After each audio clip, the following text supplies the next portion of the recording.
আসছে পরবর্তী খবরে। আয়কর নজরে স্বরূপ বিশ্বাস। মন্ত্রী অরূপ বিশ্বাসের ভাই স্বরূপের বাড়িতে আয়কর দফতর কর ফাঁকি দেওয়ার অভিযোগে এই হানা, এমনটাই জানা যাচ্ছে। আপনাদের জানিয়ে রাখি, মন্ত্রী অরূপ বিশ্বাসের ভাই স্বরূপ বিশ্বাসের বাড়িতে এবার আয়কর দপ্তরের হানা, এমনটাই জানা যাচ্ছে।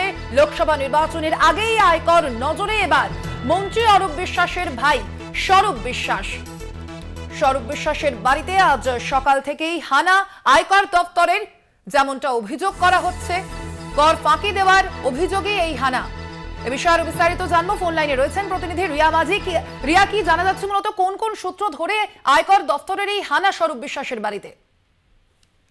দেখো, তোমাকে জানিয়ে রাখবো যে বেঙ্গল মিনিস্টার অরূপ বিশ্বাসের ভাই স্বরূপ বিশ্বাস, তার বাড়িতে আজকে সকাল থেকেই আয়কর হানা, এবং আমরা দেখেছি যে কাক ভরে প্রায় আইটির কর্তারা সেখানে পৌঁছে যান এবং বিশাল বাহিনী নিয়ে সেখানে পৌঁছে যান।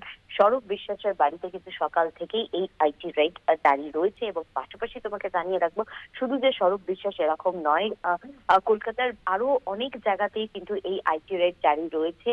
বিশেষ করে যে বিজনেসম্যানরা রয়েছে বা রিয়েল এস্টেটের যাদের বিজনেস রয়েছে, এই রকম বাড়িতে বা এই রকম অফিসে কিন্তু আজকে আইটি রেড সেখানে দাঁড়িয়ে রয়েছে।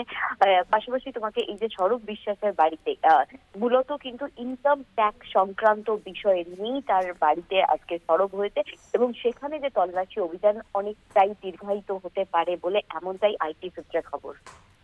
ধন্যবাদ তোমাকে রিয়া।